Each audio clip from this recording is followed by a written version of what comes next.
नमस्कार प्यारे साथियों, गुड मॉर्निंग, जय श्री राम। इनबिलिटी क्लासेस में आपका स्वागत है। आज हम अपनी क्लास शुरू करते हैं। अभी तक हमने यूनिट और मेजरमेंट,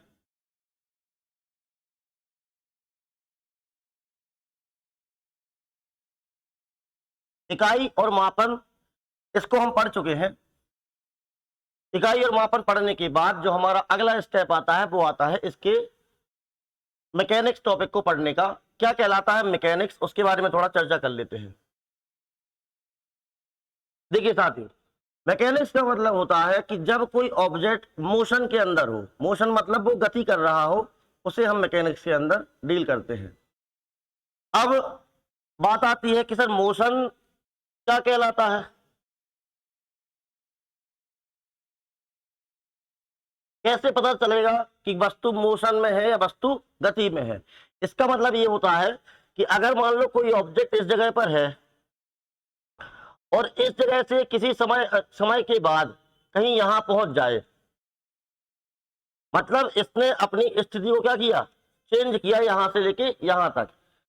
जब ये वस्तु अपनी स्थिति को चेंज कर जाती है तो इसे हम कहते हैं कि वस्तु ने क्या कर लिया, मोशन कर लिया। तो इसी मोशन को हम यांत्रिकी के अंदर पढ़ते हैं। तो यांत्रिकी की अगर हम परिभाषा की बात करें तो इसे हम सीधा सीधा बोल सकते हैं कि it is the branch of science which deals with the motion of object. मतलब यह वह विज्ञान की शाखा है जिसमें हम वस्तु की गति का अध्ययन करते हैं। अब बात आती है कि सर गति किस तरीके से होगी। तो गति होगी जब हम इस पर कोई बल लगाएंगे। बिना बल की गति असंभव है। बिना बल की क्या है, गति असंभव है। तो जब ये गति करेगी तभी हम समझेंगे कि वस्तु किसमें है, मोशन के अंदर है। और मोशन से रिलेटेड हम जितना भी टॉपिक पढ़ेंगे वो किसके अंदर पढ़ेंगे, यांत्रिकी के अंदर। तो इसके अंदर हम पहले डिस्कस कर लेते हैं कि हमें किन किन चीजों को पढ़ना है। मतलब हम इसकी टर्मिनोलॉजी की बात कर लेते हैं, इसमें हमें कैसे कैसे शब्द देखने के लिए मिलेंगे।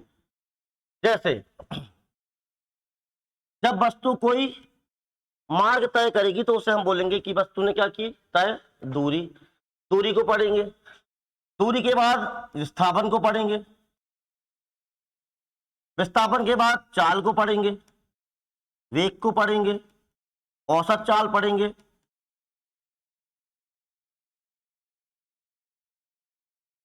त्वरण पढ़ेंगे,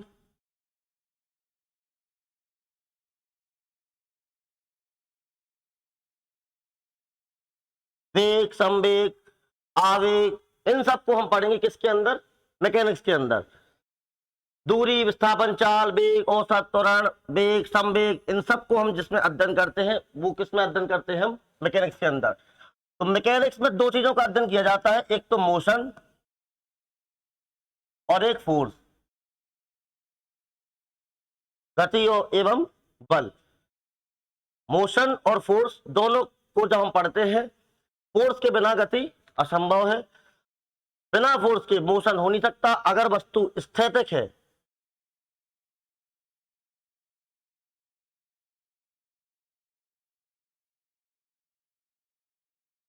अगर वस्तु स्थितिक है, स्थितिक का मतलब क्या होता है कि वस्तु अपनी पोजीशन को चेंज नहीं कर रही है। स्टैटिक को मतलब डायनेमिक्स।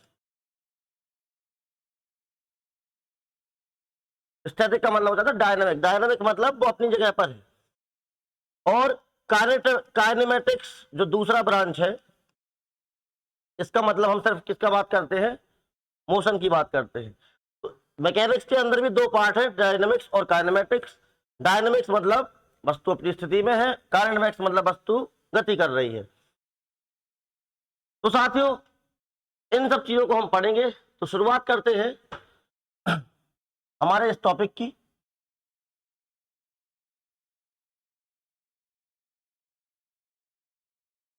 पहली टर्मिनोलॉजी को हम लिखते हैं दूरी। दूरी मतलब हो जाता है हमारा डिस्टेंस। जरा हम आपको एक एग्जाम्पल के तौर पे समझाते हैं। जैसे मान लीजिए एक ऑब्जेक्ट ये है और कुछ समय के बाद ऑब्जेक्ट यहां से यहां पहुंच गया। अब यहां से यहां पहुंचने का जो इसकी जर्नी है, यहां से यहां पहुंचने में या तो वस्तु डायरेक्ट यहां से यहां आ सकती है, या फिर ये कोई लंबा पाथ ट्रेवल करके इस जगह पर पहुंचेगी। क्लियर? तो जब वस्तु इतना लंबा पाथ तय करके इस जगह पे पहुंचे तो जो ये वस्तु के द्वारा कुल तय किया गया जो मार्ग है इसे हम बोलते हैं दूरी। और वस्तु यहां से यहां अगर डायरेक्ट पहुंच जाए तो इसे हम बोलते हैं क्या? विस्थापन। तो दूरी और विस्थापन में बस यही एक फर्क है, दूरी और विस्थापन में यही एक फर्क है कि दूरी जो होता है वो वस्तु के द्वारा तय किया गया कुल मार्ग होता है और विस्थापन जो होता है वो वस्तु के द्वारा तय की गई न्यूनतम दूरी होता है। न्यूनतम वो कितनी दूरी तय कर रहा है ये उसका होता है विस्थापन। अब इसमें बात आती है कि सर सदिश और अदिश, क्योंकि हमने दो राशियां पहले डिस्कस की हैं यूनिट और मेजरमेंट के अंदर कि बस राशियां दो प्रकार की होती हैं, सदिश राशि और अदिश राशि। क्योंकि दूरी के अंदर हम किसी पर्टिकुलर डायरेक्शन में नहीं चल रहे हैं। आप देखिए, आप ऐसे गए ऐसे गए ऐसे गए ऐसे गए ऐसे गए ऐसे गए और यहां तक पहुंची। इसका मतलब ये है कि आपने यहां से यहां तक का ये जो पाथ तय किया इसकी कोई परफेक्ट एक दिशा नहीं थी, लेकिन जब हम यहां से यहां आए तो इसकी एक कोई परफेक्ट दिशा भी है। यहां से यहां तक क्या है? इसकी परफेक्ट दिशा। तो हम यहां से सिद्ध कर सकते हैं कि दूरी जो है वो हमारी क्या होती है? यह एक अदिश राशि है। दूरी दूरी हमारी क्या है? एक अदिश राशि। और विस्थापन जो है ये क्या राशि है? सदिश राशि है।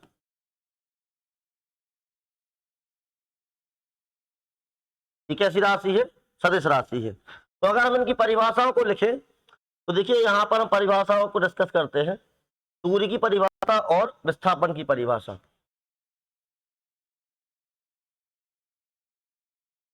दूरी, तो दूरी को हम सिंपल लिख सकते हैं कि वस्तु द्वारा तय किया गया कुल मार्ग। वस्तु द्वारा तय किया गया कुल मार्ग। अगर हम इसकी यूनिट की बात करें, इसकी इकाई की बात करें तो सिंपल क्या हो जाएगा? मीटर। ऐसा यूनिट हम ऐसा डिस्कस करेंगे, जब भी हम यूनिट बोले इसका मतलब हम ऐसा यूनिट की बात कर रहे हैं। इसकी जो ऐसा यूनिट है वो कौन सी है? मीटर। इसके बाद विस्थापन की परिभाषा की अगर हम बात करें तो विस्थापन का मतलब होता है कि वस्तु द्वारा तय किया गया न्यूनतम मार्ग। वस्तु द्वारा तय किया गया न्यूनतम मार्ग। वस्तु द्वारा तय किया गया न्यूनतम मार्ग। यूनिट इसकी भी वही है मीटर के अंदर। बस यहां पर ब्रैकेट में आपको याद रखने के लिए लिख देना है एक किसी निश्चित दिशा में। क्या लिख देना है इसमें? किसी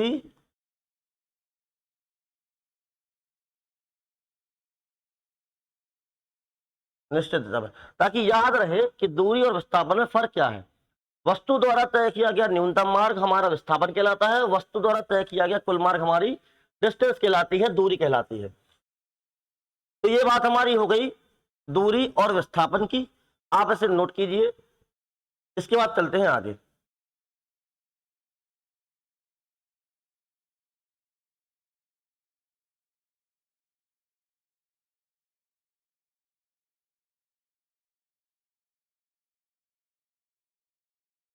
चलिए, आई होप आपने लिख लिया होगा।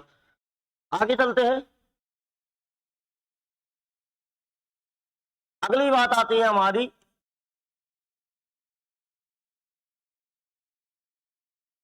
अगली बात आती है चाल। चाल को हम बोलते हैं स्पीड।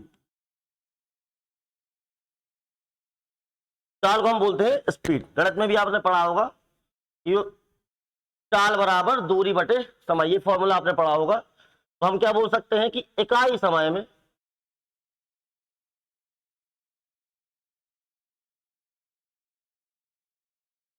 इकाई समय में वस्तु द्वारा चली गई दूरी। इकाई समय में वस्तु के द्वारा चली गई दूरी, इसे हम बोलते हैं चाल। हर चीज हमें शॉर्ट में लिखनी है, कोई बहुत ज्यादा डिटेल में लिखना नहीं है। स्कूल के एग्जाम तो हमको देना नहीं, हमें सब समझना है कि चीज क्या है। जब सवाल आएंगे तो सवाल हमें सॉल्व करना आना चाहिए। तो speed is equal to distance divided by time. ये हमारी हो गई चाल। क्योंकि डिस्टेंस की कोई दिशा नहीं होती, टाइम की भी कोई दिशा नहीं होती, जब दोनों की ही दिशा नहीं है तो चाल भी हमारी राशि कैसी हो जाएगी, तो चाल भी हमारी हो जाएगी कि यह एक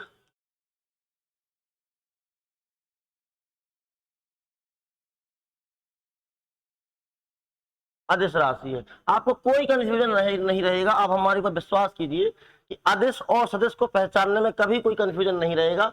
हमें बस इतना याद रखना है कि अगर किसी चीज का हम फॉर्मूला लिख रहे हैं तो उस फॉर्मूले में जितनी चीजें आ रही हैं, अगर उसमें से एक भी सदिश राशि हो जाएगी तो सारी पूरी की पूरी यूनिट कैसी हो जाएगी, हमारी सदिश हो जाएगी।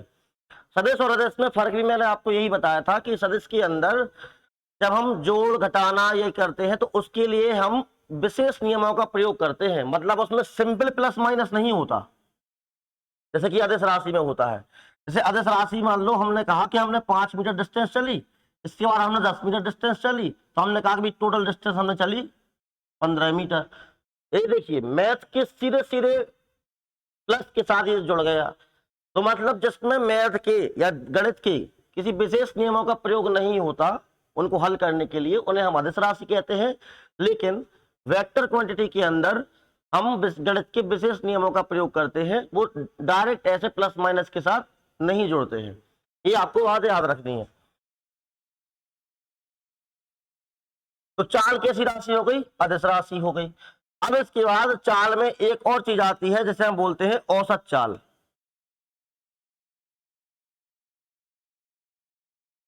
कई बार क्या हो जाता है फ्रेंड्स कि जैसे मान लो हमने एक ऑब्जेक्ट, मान लो यहां से हमको इस जगह पर जाना है, यहां से हमें ये जाना है, कोई बहुत बड़ी डिस्टेंस है, तो हमने क्या कहा कि मान लो इतनी स्पीड, इतनी डिस्टेंस, इतनी डिस्टेंस, मान लो ये डिस्टेंस हमने 3 टुकड़ों में तय की। 3 टुकड़ों का मतलब कहने का है कि मान लो यहां से यहां तक जाने में आपको कुछ और समय लगा, यहां से यहां तक जाने में कुछ और समय लगा, यहां से यहां तक जाने में कुछ और समय लगा, और यहां से यहां तक जाने में कुछ और समय लगा। और साथ ही या तो आपकी स्पीड इन तीनों में सेम रह सकती है, मतलब अगर मान लो 50 की स्पीड से आप चल रहे हैं तो 50 यहाँ, 50 यहाँ, 50 यहाँ, 50 यहाँ, 50 के साथ ही आप कहां पे पहुंच गए, डेस्टिनेशन में पहुंच गए। लेकिन कई बार क्या हो जाएगा कि मान लो यहां भी डिस्टेंस अलग है और यहां पे लिया गया टाइम भी अलग है, यहाँ पे डिस्टेंस अलग है, यहाँ पे भी टाइम अलग है, यहाँ पे डिस्टेंस अलग है, यहाँ पे टाइम अलग है, और यहाँ पे डिस्टेंस सॉरी स्पीड अलग है और टाइम अलग है। तो मतलब यहाँ पे डिफरेंट स्पीड ले ली हमने, डिफरेंट टाइम ले लिया। तो अब हम इसमें औसत चाल कैसे पता करेंगे कि सर इसकी औसत चाल क्या है। तो दो दो अगर ये है, मान लो 2 टुकड़ों में हमने इसको पार किया, 2 टुकड़ों में पार करने के लिए औसत चाल का डायरेक्ट फॉर्मूला है। लेकिन अगर 2 से ज्यादा टुकड़ों में अगर हमने पार किया है तो उसको हम सीधा सीधा एलसीएम लेके काम कर सकते हैं, वो जब हम सवाल करेंगे तब उसको हम देख लेंगे।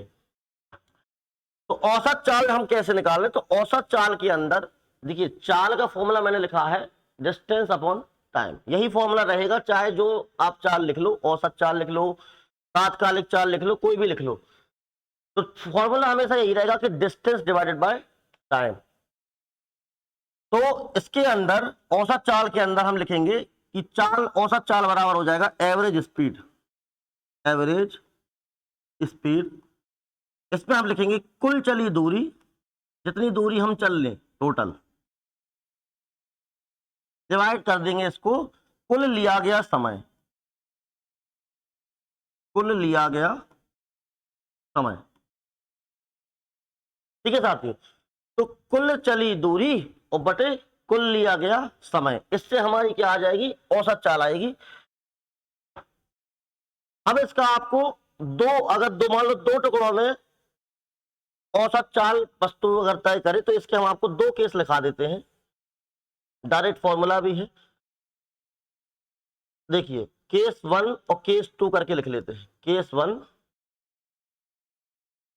और केस 2। यहां से यहां अगर हमें जाना है,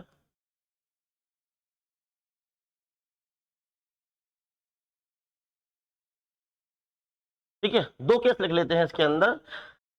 जैसे एक में हमारा ये हो जाएगा कि मान लो हम डिस्टेंस सेम ट्रेवल कर रहे हैं, मान लीजिए हमें 200 किलोमीटर जाना है, तो 100 किलोमीटर डिस्टेंस एक तय की और 100 किलोमीटर डिस्टेंस एक तय की। यहां पर लिखना है चाल अलग अलग है, v1 अलग है और v2 अलग है, तो एवरेज स्पीड का डायरेक्ट फॉर्मूला यहां से हो जाएगा, अगर हम लिखें एस एवरेज या average speed is equal to, सीधा लिख सकते हैं 2v1v2 अपॉन में v1 प्लस v2। ठीक है, अगर डेटा कठिन है, आपको गिवन टाइम में लगाना है, तो आप एलसीएम वाली मेथड को भी फॉलो कर सकते हैं। एलसीएम वाली मेथड हम आपको एग्जाम्पल में बताएंगे जब इसके सवाल करेंगे। या फिर आप ये हो सकता है कि आप समान समय के लिए तय करो, मतलब इतने टुकड़े को हमने मान लो 1 घंटे में ट्रैवल किया, इतने टुकड़े को भी 1 ही घंटे में ट्रैवल किया, लेकिन स्पीड यहां भी दोनों की अलग अलग है, तो फिर हम इसको एस एवरेज, जो हमारी एवरेज स्पीड होगी वो हमारी डायरेक्ट हो जाएगी v1 प्लस v2, और उसका मीन ले लेना है। मीन लेने का मतलब औसत ले लेना है, v1 प्लस v2 अपॉन 2। तो यहाँ पे ये 2 केसेस पॉसिबल है, 3 का भी है फॉर्मूला, लेकिन 3 का फॉर्मूला थोड़ा सा बड़ा हो जाएगा। बड़ा हो जाने का मतलब जब हम उसकी सॉल्यूशन जब उसका हम बनाएंगे तो उसका ये फॉर्मूला थोड़ा सा बड़ा हो जाता है, 3v1v2 बटे v1v2 v2v3। आप चाहो तो लिख सकते हो 1 2 3, ये मान लो हो गए, ठीक है ना।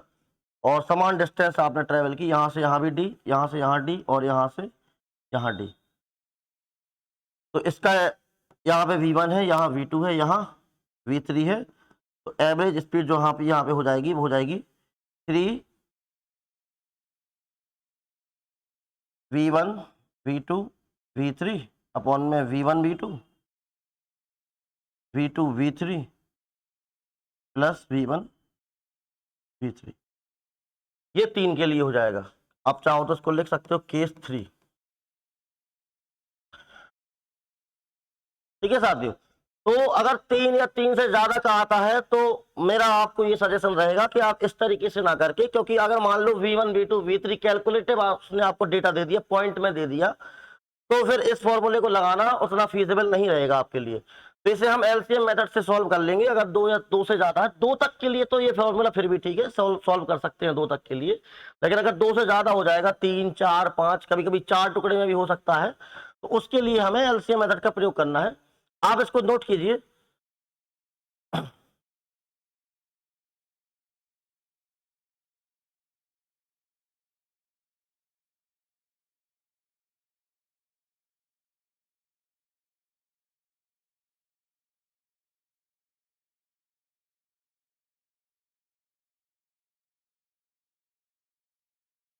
आई होप आपने लिख लिया होगा।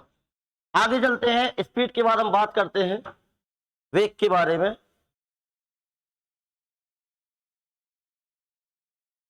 वेग जिसे हम बोलते हैं वेलोसिटी। तो वेग है वही वस्तु द्वारा तय की गई दूरी इकाई समय में, है वही, लेकिन इसके अंदर हमें एक चीज ऐड कर देंगे, किसी निश्चित दिशा में। मतलब इकाई समय में वस्तु द्वारा तय किया गया विस्थापन लिख लेते हैं। वस्तु द्वारा तय किया गया विस्थापन। विस्थापन का मतलब आपको पता होगा, अब ये भी मैंने आपको बताया है, किसी निश्चित दिशा में तय की गई न्यूनतम दूरी। तो जब हम उसी दूरी को समय से डिवाइड कर देते हैं तो हमारा क्या आ जाता है, वेग। तो विस्थापन के बारे में मैंने आपसे जो चर्चा की है कि ये वस्तु के द्वारा न्यूनतम दूरी होती है, साथ ही साथ विस्थापन एक सदिश राशि भी है, सदिश राशि है। दूसरा पॉइंट इसके अंदर लिख लेंगे कि इसका मान धनात्मक, ऋणात्मक और शून्य भी हो सकता है। तो विस्थापन का मान धनात्मक, ऋणात्मक, शून्य होता है। चलिए समझते हैं कैसे धनात्मक हो, कैसे ऋणात्मक हो, कैसे शून्य होगा। देखिए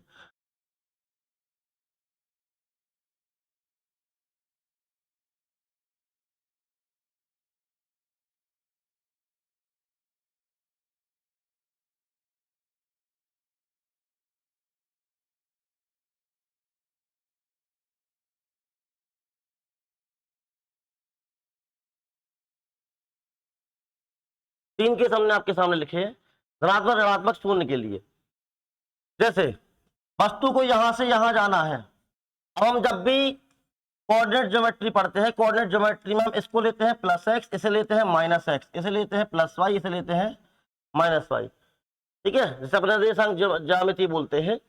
तो मान लो इसको हम बोलते हैं मूल बिंदु। मूल बिंदु से जब हम इस साइड जाते हैं तो हम अपनी डिस्टेंस को कैसे कंसीडर करते हैं, पॉजिटिव, और जब हम मूल पोजीशन से इस साइड ट्रेवल करते हैं तो इस डिस्टेंस को हम लेते हैं नेगेटिव।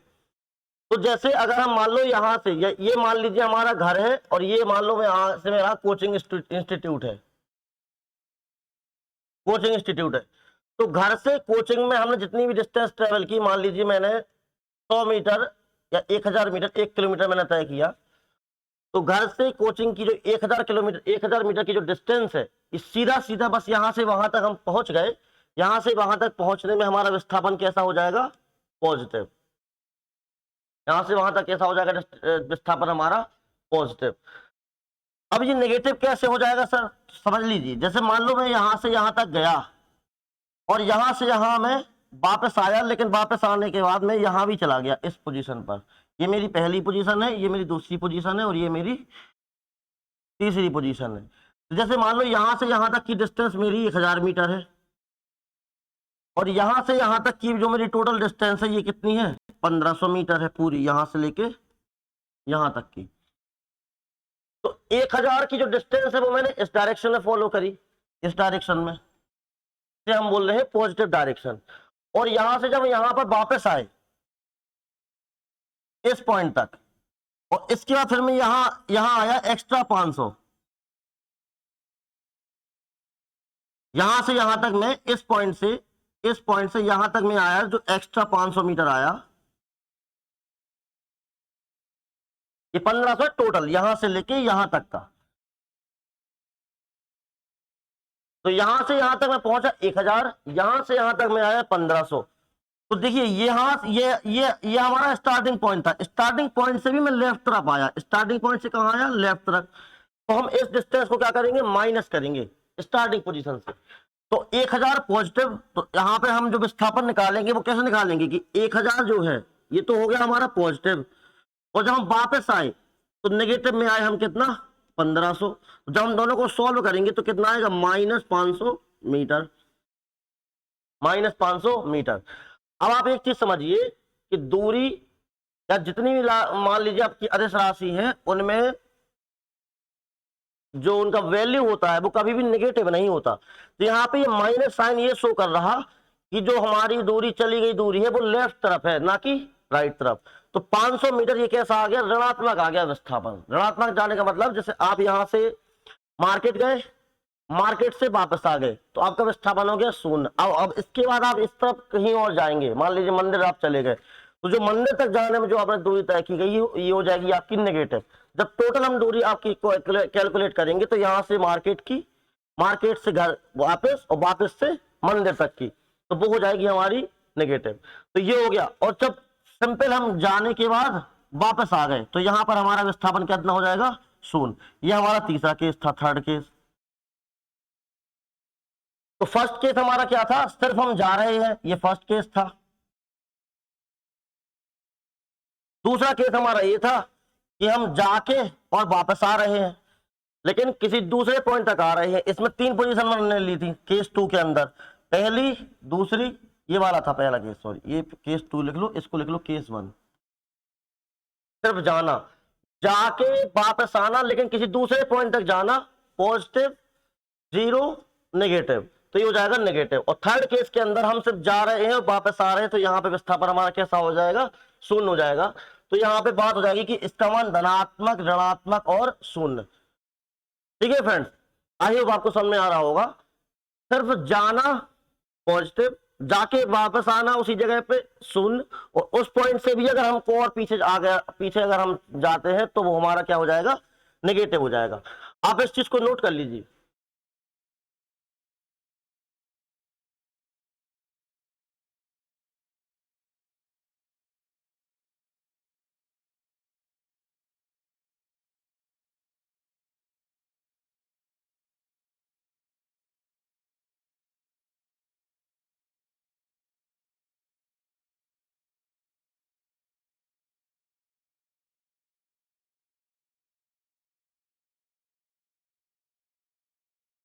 आई होप आपने लिख लिया होगा। विस्थापन को फ्रेंड्स इंग्लिश में बोलते हैं डिस्प्लेसमेंट।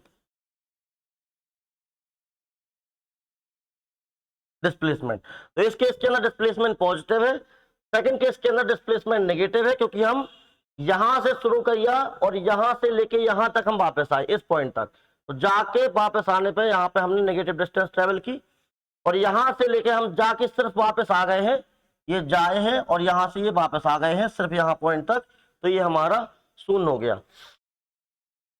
तो यहां पे क्या लिखा है कि इकाई समय में वस्तु द्वारा तय किया गया विस्थापन क्या कहलाता है? वेग कहलाता है।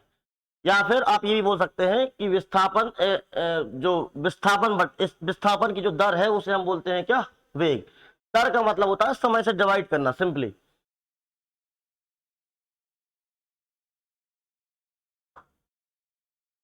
तो हमारी वेग भी कैसी राशि हो जाएगी? वेग हमारी राशि हो जाएगी सदिश राशि। इसका मान भी क्या हो सकता है? धनात्मक, ऋणात्मक और शून्य। इसका मान भी क्या हो सकता है? धनात्मक, ऋणात्मक अथवा शून्य भी हो सकता है वेग का। अगर हम यूनिट की बात करें तो विस्थापन बटे में समय। विस्थापन को हम बोलेंगे मीटर, समय को बोलेंगे सेकंड, तो इसकी यूनिट भी क्या हो जाएगी? मीटर प्रति सेकंड। मीटर प्रति सेकंड, ये इसकी इकाई हो जाएगी वेग की। लेकिन इसके अंदर हम दिशा लिखेंगे। मीटर प्रति सेकंड चाल का भी होता है, मीटर प्रति सेकंड वेग का भी होता है।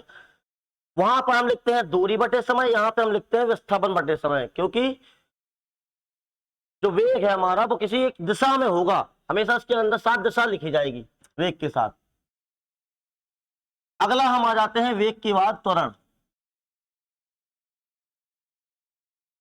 त्वरण की सिंपल परिभाषा हम आपको लिखाते हैं। वेग परिवर्तन की दर त्वरण कहलाती है। वेग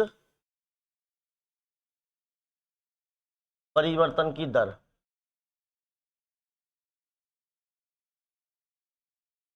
त्वरण कहलाती है। वेग परिवर्तन की दर त्वरण कहलाती है। वेग परिवर्तन की दर त्वरण कहलाती है। अब देखिए, परिवर्तन आपको समझ में नहीं आया होगा कि परिवर्तन क्या है। सपोज एक ऑब्जेक्ट यहां से शुरू कर रहा है और यहां तक दूरी चल रहा है, तो जब वो शुरू करेगा तब उसका वेग क्या होगा? 0 होगा। तब उसका वेग क्या होगा? 0 होगा। तो जो स्टार्टिंग वाला जो वेग होता है उसे हम क्या बोलते हैं? वस्तु का प्रारंभिक वेग। वस्तु का क्या बोलते हैं? उसे हम प्रारंभिक वेग। अब ये 0 होगा, लेकिन ये जब हम बिल्कुल विराम अवस्था से शुरू कर रहे हैं तब 0 होगा। अदरवाइज अगर मान लो मैं किसी चलते चलते चलते किसी पर्टिकुलर टाइम इंटरवल की बात करूं, टाइम इंटरवल का मतलब होता है समय अंतराल। अगर मैं पर्टिकुलर टाइम इंटरवल की बात करूं कि मुझे मान लो 5 मिनट से लेके 10 मिनट के बीच का त्वरण बताना है, तो हम क्या करेंगे कि 5 मिनट पर वेग देखेंगे कि 5 मिनट पर वेग उसका कितना था, और फिर हम देखेंगे कि 10 मिनट पर उसका वेग कितना है, और दोनों का जब डिफरेंस हम टाइम से डिवाइड कर देंगे तो हमारा क्या आ जाएगा? त्वरण आ जाएगा। तो यहां से लेके मान लीजिए यहां पर इसका वेग 0 ना लिख के अगर हम सिंपल u लिख दें, चलो सिंपल u लिख दिया, मान लो यहां पर इसका वेग u है और यहां तक पहुंचने पर इसका वेग क्या हो गया? v हो गया। तो यहां से यहां तक कुछ बड़ा होगा घटा होगा, ये हमें नहीं पता अभी बड़ा है कि घटा है। तो u से v तक की जो दूरी है और यहां से v तक, u से v तक की दूरी मान लो हमने t अंतराल में पूरी की है, तो u और v का डिफरेंस जो हम लेंगे उसे टाइम से डिवाइड करने पर हमारा क्या आएगा? त्वरण आएगा। मतलब अगर हम त्वरण की सीधी सीधी भाषा बोले तो त्वरण को इंग्लिश में बोला जाता है एक्सेलरेशन। एक्सेलरेशन, तो इस एक्सेलरेशन का स्टार्टिंग लेटर जो ए है उसी से हम त्वरण को डिनोट करते हैं। तो इसको हम ए से प्रदर्शित करते हैं। इसे हम किससे प्रदर्शित करते हैं? ए से प्रदर्शित करते हैं। हिंदी सॉरी इंग्लिश अल्फाबेट के स्मॉल लेटर ए से हम इसको रिप्रेजेंट करते हैं। स्टार्टिंग वेग, स्टार्टिंग वेलोसिटी माइनस ये फाइनल वेलोसिटी है, तो फाइनल माइनस इनिशियल का डिफरेंस लेके टाइम से डिवाइड करने पर हमारा क्या आता है? त्वरण आता है। तो वेग परिवर्तन की दर, जहां पर भी ये दर शब्द आ जाए इसका मतलब हमें किससे डिवाइड करना है, टाइम से डिवाइड करना है। और परिवर्तन हम कैसे निकालते हैं, कभी भी परिवर्तन आपको निकालना हो तो final position minus initial position, उससे हम बोलते हैं परिवर्तन। तो ये हो गया, v हो गई फाइनल वेलोसिटी, यहां पर हम लिख देते हैं जहां जहां u हो जाएगा वस्तु का प्रारंभिक वेग, v हो जाएगा वस्तु का अंतिम वेग।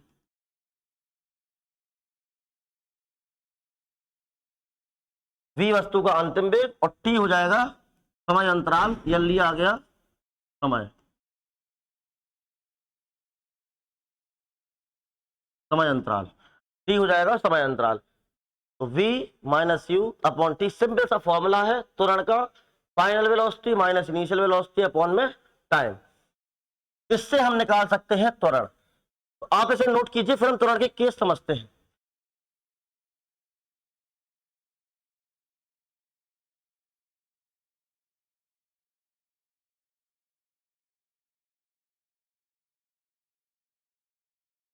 आई होप आपने लिख लिया होगा। अब हम इसके केस समझते हैं। तो देखिए त्वरण, ये भी कैसी राशि हो जाएगी, सदिश राशि हो जाएगी। इसकी इकाई कैसे निकालेंगे, देखिए आपने लिखा कि v minus you upon T, v की यूनिट क्या है मीटर पर सेकंड, u की यूनिट क्या है मीटर पर सेकंड, और t की यूनिट क्या है सेकंड। तो जब मीटर पर सेकंड में से घटता है तो मीटर पर सेकंड ही आता है, और एक और सेकंड है तो ये कितना हो जाएगा मीटर पर सेकंड स्क्वायर। तो इसकी इकाई क्या हो जाएगी मीटर प्रति सेकंड स्क्वायर, मीटर प्रति सेकंड इसकी इकाई हो जाएगी। अब हम इसके 3 केस समझते हैं त्वरण के, केस 1, केस 2 और केस 3। ठीक है फ्रेंड्स, तो 3 केस है इसके अंदर। जैसे मान लीजिए एक ऑब्जेक्ट है और यहां से यहां तक, मान लीजिए यहां से इसने शुरुआत की, मान लीजिए शुरुआत इसने की 0 से और ये यहां तक पहुंच गया अपनी दूरी तय करते हुए, और यहां पर इसका वेग नापा तो यहां पर इसका वेग निकला 10 मीटर प्रति सेकंड। और मान लीजिए इसने यहां से यहां तक जाने में समय लिया कितना 5 सेकंड, 5 सेकंड। तो हम क्या करेंगे ए बराबर निकालेंगे, ए बराबर हो जाएगा v minus you upon T. v कितना है हमारा 10, u कितना है 0, t कितना है 5, कितना आ गया 2 मीटर प्रति सेकंड। देखिए इसका जो साइन आया है कैसा आया है, साइन इसका आया है पॉजिटिव। 10 में से 0 घटाया 10, 5 से डिवाइड किया तो कितना आया 2, पॉजिटिव वैल्यू आई है। कैसी वैल्यू आई है पॉजिटिव। पॉजिटिव का मतलब है यहां पर इस वस्तु के अंदर क्या हो रहा है एक्सेलरेशन हो रहा है, त्वरण हो रहा है। तो पॉजिटिव वैल्यू क्या दिखाती है, पॉजिटिव वैल्यू दिखाती है कि वस्तु त्वरित है, मतलब वस्तु के अंदर धनात्मक त्वरण देखा जा रहा है, धनात्मक त्वरण देखा जा रहा है वस्तु के अंदर। केस 2 अगर हम बात करें, मान लीजिए यहां से यहां तक पहुंची, हम मान लो इसी को आगे बढ़ा देते हैं। मान लीजिए यहां से ये 10 मीटर पर सेकंड है और यहां तक भी इसका जो फाइनल वेग है वो भी 10 मीटर पर सेकंड ही है। उस समय अभी भी 5 सेकंड ही हमने ले लिया। हम तो आपको एक तुलनात्मक अध्ययन बता रहे हैं कि तुलना कैसे करते हैं। यू पहले हमने 0 से शुरुआत की, 0 से शुरुआत करके हम 10 मीटर पर सेकंड तक पहुंचे, तो हमने यहां पर त्वरण इसका निकाल लिया कि 2 मीटर प्रति सेकंड इसका त्वरण हो रहा है।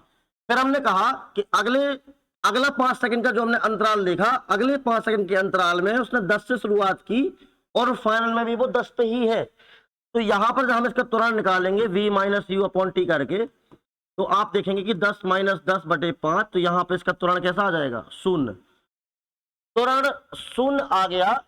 त्वरण शून्य का मतलब हो जाएगा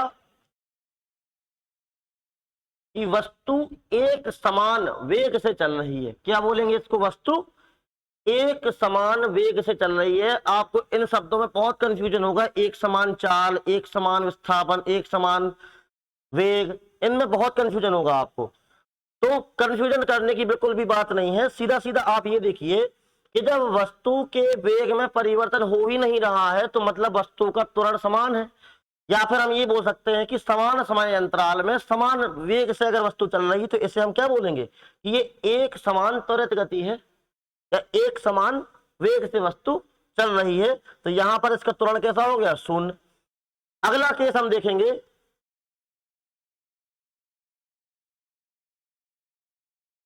अब मान लीजिए यहां पर भी ये 10 ही है, हमने 10 ही से शुरुआत करी है और यहां पर ये v पहुंच के मान लो 20 हो गया, ये अगले 5 सेकंड में। तो a बराबर हम क्या निकालेंगे, v माइनस यू अपॉन में t। चलिए 5 ना लेके इस बार आप 15 10 ले लो, ताकि आपको लगे सर हर बार 5 क्यों लिख रहे हैं। इस बार हमने 10 सेकंड ले लिया, तो 20 माइनस 10, एक सेकंड, ये तो वही केस आ जाएगा सेम, थोड़ा सा इसमें चेंज करते हैं, हल्का सा।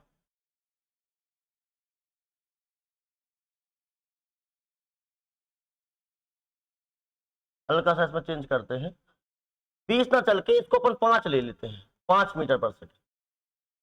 और समय अंतराल मान लो मैंने 10 सेकंड ले लिया, जो भी अभी लिया था। तो अब इसका जो हम त्वरण निकालेंगे वो हो जाएगा v minus you upon T. Final वेग इसका 5 है, इनिशियल वेग 10 है, डिवाइड किया 10 से, कितना आ गया, माइनस में 1/2 या 0.5, माइनस में 0.5 आ गया। तो यहां पर माइनस में त्वरण क्या शो कर रहा, माइनस में अगर एक ही वैल्यू आ रही है इसका मतलब ये हो रहा है कि इसके बाद आपने कुछ ऐसा किया है जिससे इसका वेग कम हो गया है। और वेग कम होना, जैसे आप बाइक चलाते हो और बाइक में एकदम से कोई सामने आ जाए तो आप ब्रेक अप्लाई करते हो, ब्रेक अप्लाई करने पर आपका क्या होता है, वेग मान लीजिए आप चल रहे हैं 50 पर, 50 की स्पीड में आप चल रहे हैं और एकदम से आपने ब्रेक लगाया, एकदम से स्पीड गिर के आपकी 20 हो गई। तो 50 पे थे आप और स्पीड हो गई आपकी 20, तो 20 हो गई फाइनल और 50 पे आप थे, 50 हो गई आपकी इनिशियल।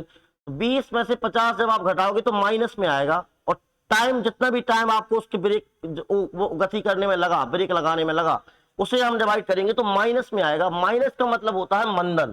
तो यहां पे ये त्वरण ना हो कि यहां पे ये क्या हो जाएगा, मंदन हो जाएगा। तो ये हमारा जो केस हो जाएगा ये मंदन का केस हो जाएगा, इसे इंग्लिश में बोला जाता है रिटार्डेशन, रिटार्डेशन।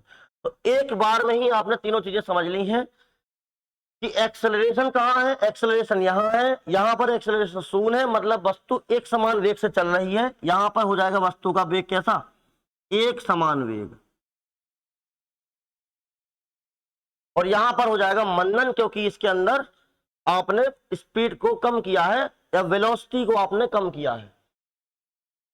तो ये 3 केस आप नोट कर लीजिए, इसके बाद आपको त्वरण में कभी दिक्कत नहीं आनी है।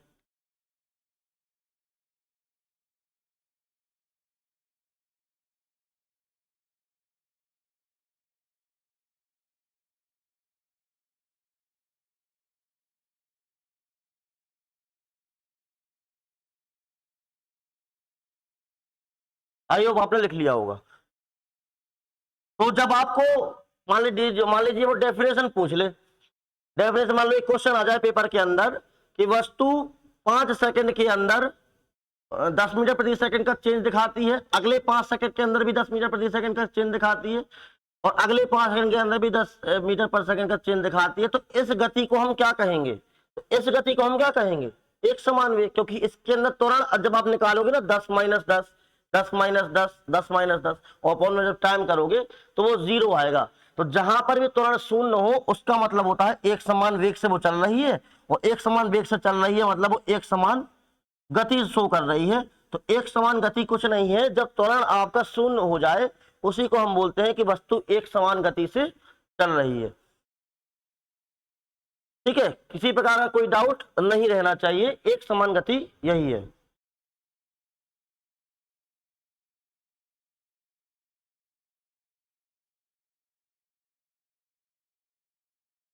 तो आज यहीं तक इसके बाद कल हम पढ़ेंगे गति के समीकरण, गति कितने प्रकार की होती है उसे हम पढ़ेंगे। इसके बाद न्यूटन की गति के कुछ नियम हैं, उन नियमों को भी हम डिस्कस करेंगे, और आगे बल की परिभाषा वगैरह वगैरह हम आगे इसके अंदर पढ़ेंगे, वेग, संवेग, आवेग, इन सबको पढ़ेंगे। तो आज यहीं तक, कल आगे। अपना बहुत ख्याल रखिएगा और कल फिर से मिलते हैं।